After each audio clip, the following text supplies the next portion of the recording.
And it's precisely because of that light that you've started to disrupt the world around you. The very people who once felt comfortable looking down on you are now unsettled. They can't name the feeling, but they know something is shifting. Maybe it's the way you walk, no longer with your head bowed. Maybe it's the way you remain silent, yet somehow make others feel exposed. You're not trying to hurt anyone, but your presence forces them to confront the false parts of themselves. Because when God begins to lift you up, that light isn't just meant to illuminate you. It's meant to strip the masks off the darkness around you. That's why you're being watched, criticized, and gossiped about, even though you've done nothing wrong. Darkness always recognizes the light before the light fully recognizes itself. And when you're chosen to carry that sacred light, you become a threat. Not because you're trying to fight anyone, but because your very existence proves this truth. There is no wound that God cannot turn into a weapon. That's the kind of allure they can't stand. They used to laugh at your pain. They walked past you as if you were invisible. But now, they can't understand how you stood back up. And not just stood, but rose brighter than ever before. They don't understand because they didn't witness the nights you fought in silence. They don't know how many times you fell and still chose prayer over retaliation. They don't get it because they don't know you were marked by a God who never loses. And now, you're entering a season where no one can deny you anymore, not because you're better than them, but because you have died spiritually and come back with a new identity, the identity of the chosen, the anointed, one who no longer walks by personal strength, but by a divine plan and grace written long before you were born. If you feel that, deep within you, there's a light radiating, one you can't fully understand, then this is your confirmation. You're not crazy. You're not delusional. You're being transformed. And the world is sensing it, even before you fully see it yourself. Part 1. This attraction doesn't come from you. It comes from the one who laid his hand on you. Most people try to become attractive by changing something external. Their hairstyle, their body, their speech, their online presence.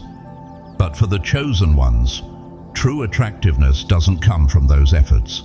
It comes from a moment no one else sees, the moment they surrender to God. Not surrendering in weakness, but surrendering in a deep breaking. When they stop clinging to their image, when they no longer need to be validated, when they no longer want to win by their own strength. And in that moment, something shifts. The old self dies, and something else begins to shine from within. This is not something they chose. It's something they were taught to carry, in loneliness, in invisibility, in seasons where no one understood them, no one saw them, no one acknowledged them, in the years when they no longer believed in themselves, but still held on to the promise. That's where their true attraction was born, not by the hands of man, but by the very hand that touches only the most broken souls. And then one day, without announcement, without any visible miracle, God begins to push them into the light. No one understands what's happening. No one knows what you've been through. But they begin to feel something magnetic around you. A pull they can't name. A presence that makes them unable to ignore you. They look at you and feel as though something inside you is looking back. Through their masks, through their pretenses, through the fear they're hiding behind. That's when you become attractive, but not because of you, because you're carrying something far more sacred than yourself. A mark, a presence, a kind of energy that doesn't belong to this world, but walks among the world through you. And darkness recognizes that first. It tries to conceal you, suppress you, make you doubt yourself. But it's too late. You no longer belong to the space you once hid in. You've been elevated, and nothing can drag you back. Your attraction is the product of fire. You were burned, scorched, refined, and what remains after all of it is a pure light the world can't counterfeit. Part 2. The brighter you shine, the more you become a target.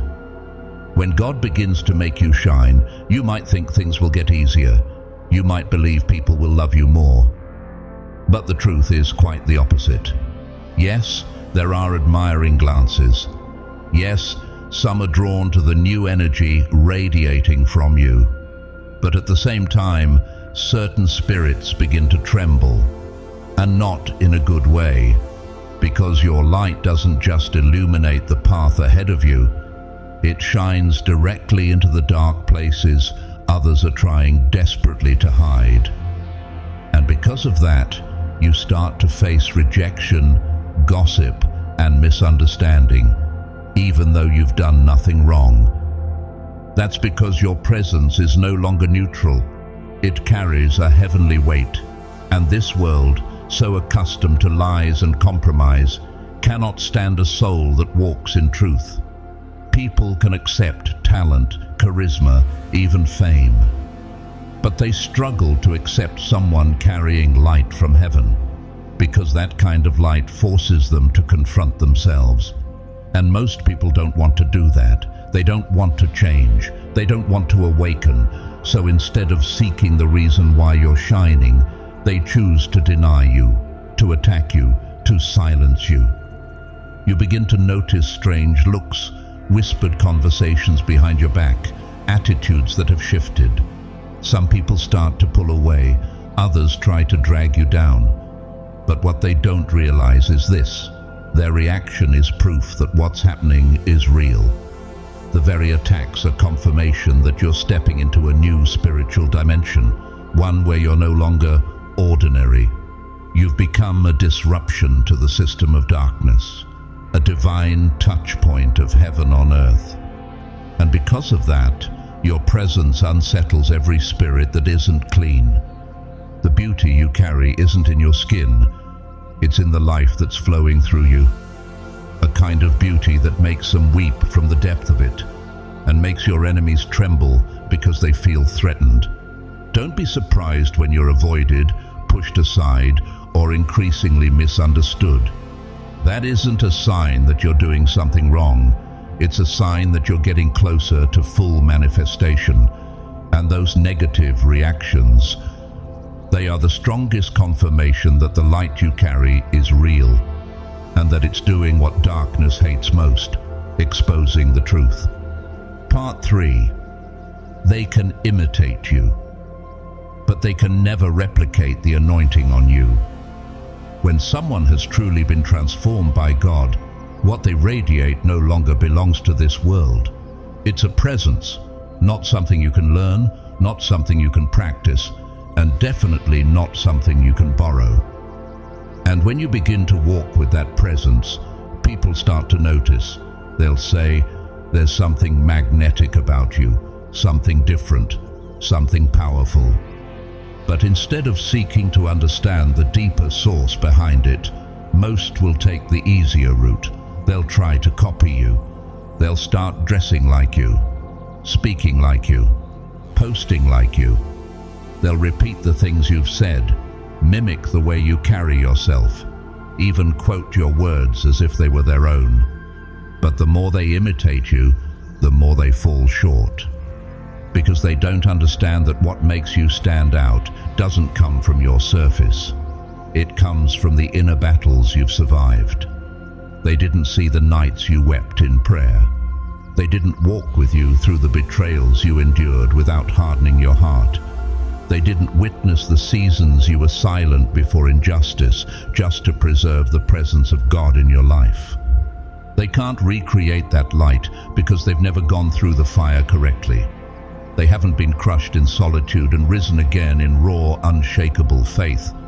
And because of that, no matter how much they try to replicate your outward appearance, they will never carry what God has sealed inside of you. The anointing cannot be imitated. It's paid for, it's pressed in, It's forged in holy fire. And that's why you're so hard to explain. That's why people admire you, yet feel uneasy around you. Because the presence you carry is living proof that the only way to rise in God's system is to die to yourself first. You didn't try to shine, yet you shine. You're not seeking influence, yet your presence shifts the atmosphere. And it drives some people mad, because they've tried every tactic, studied every method, followed every trend, and still can't access what you carry so effortlessly, the mark of heaven. And that, right there, is what the enemy fears most. It can't stop you anymore, so it uses others to distort you. It uses envy to erode your confidence.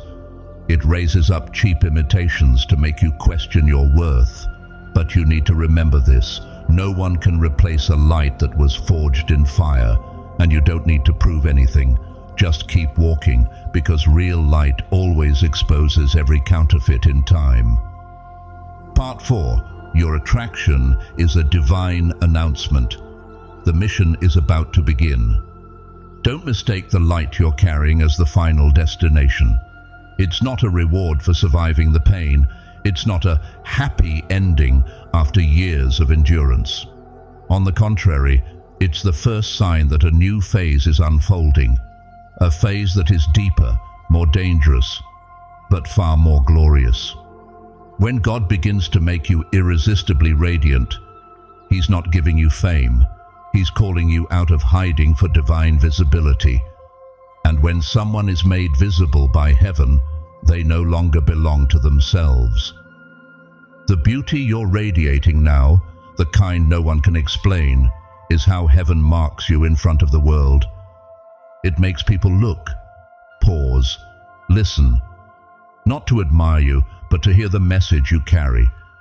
Because you are not just attractive, you are a messenger, a living scroll wrapped in human skin.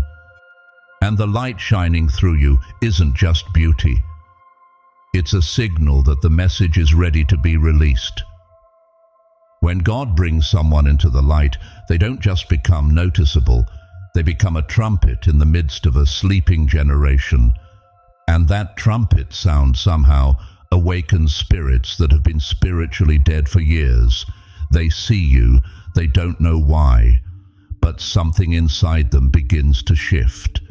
And that internal shift begins to shake long-standing religious systems, emotional walls, and frozen ideologies that thought they could stay buried forever. That's why you can't hide anymore.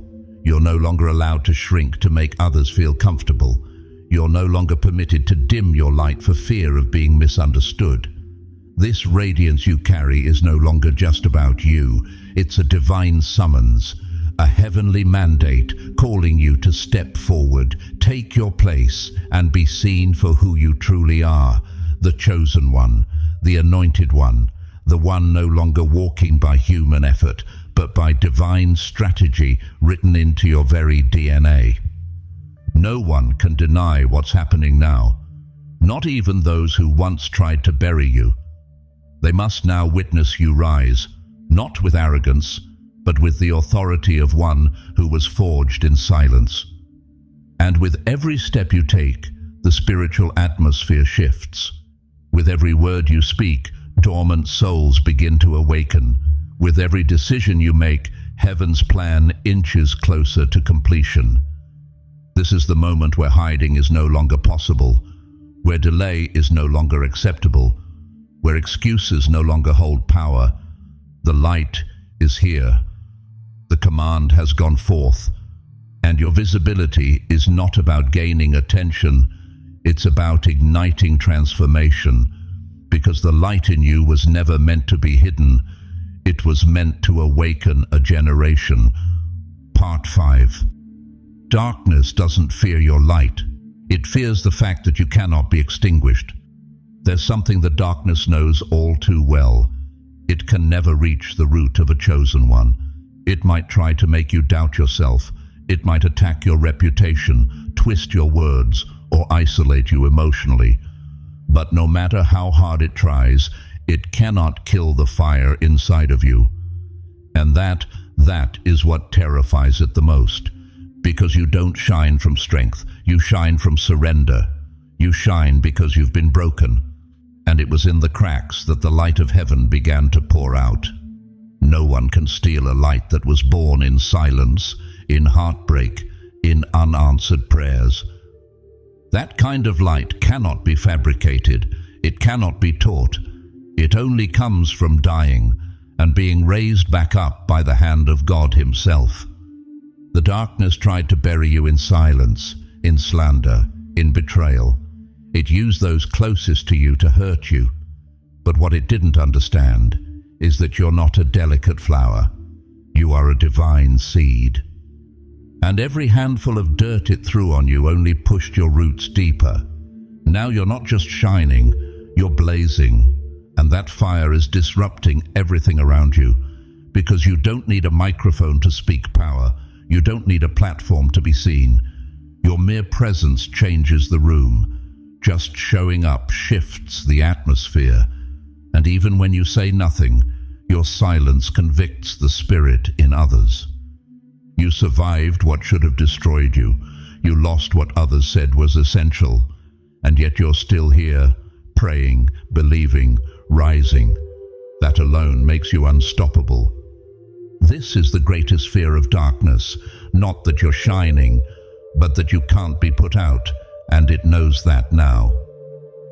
Climax. Your radiance is awakening the spiritual realm. The very ones who once cast you aside are now seeking your wisdom. Those who laughed, ignored, or labeled you as irrelevant, now they watch in silence. Something about you has changed, and even they can't deny it anymore. It's not just admiration, it's reverence and confusion. They don't understand why, but they sense it. You've been marked by something greater than yourself.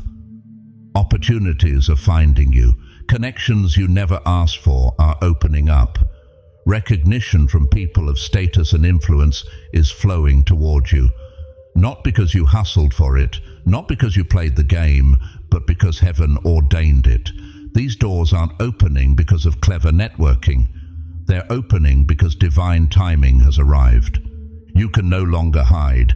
The season of obscurity is ending. You've been faithful in silence, obedient in the dark, steadfast when no one applauded. And now the light you carry is no longer just a glow. It's a command. A call from heaven for you to step forward, to stand visible, to walk boldly in who you were always meant to be. Your radiance is not about attention, it's about assignment. You are not being lifted to be admired, but to be positioned. The same people who doubted your purpose must now witness your elevation. Not because you sought revenge, not because you needed validation, but because the will of God is unstoppable. And when heaven says, "Come forth," no force on earth, no lie, no gatekeeper, no opposition can stop the unveiling.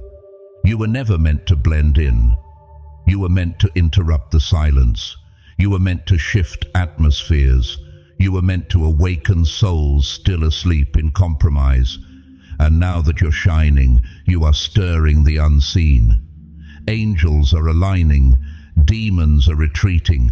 Heaven is watching, and all of hell is panicking because you are stepping into your divine visibility. Conclusion: your light was never meant to be admired. It was meant to awaken a generation. Now you understand, don't you? The attraction you carry isn't something new. It's not something that just appeared out of nowhere. It's the unveiling of something that's been inside you all along. And now, God is turning up the volume so no one can ignore it. You didn't become magnetic because of time, talent, or tactics. You became magnetic because you walked through fire and kept your heart pure.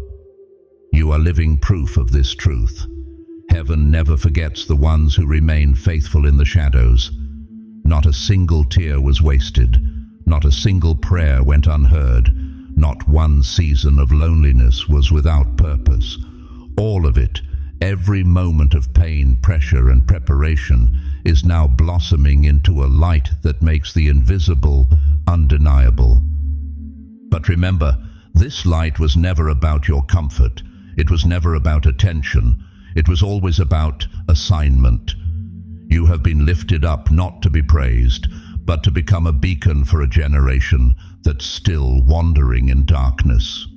You are the evidence that God still chooses, that He still anoints, that He still raises up those who carry scars and turns them into soldiers of light. If you feel these words resonating deep within your soul, then this video didn't find you by accident. This was a divine appointment, a confirmation, a whisper from heaven that says, yes, you've been awakened, chosen, and sent. And if you know you're part of this awakening, leave a comment below that says, I carry the light. Let the spiritual world know you're no longer hiding. Let them know you've stepped into your anointing. And to those who have supported this video with a super thank, you're not just blessing content, you're sowing into a sacred mission. You're standing with the light, and that light will multiply in you, your family, and your future.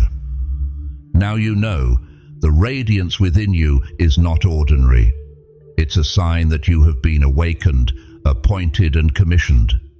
And the world will never be the same again, because you have stepped into the light.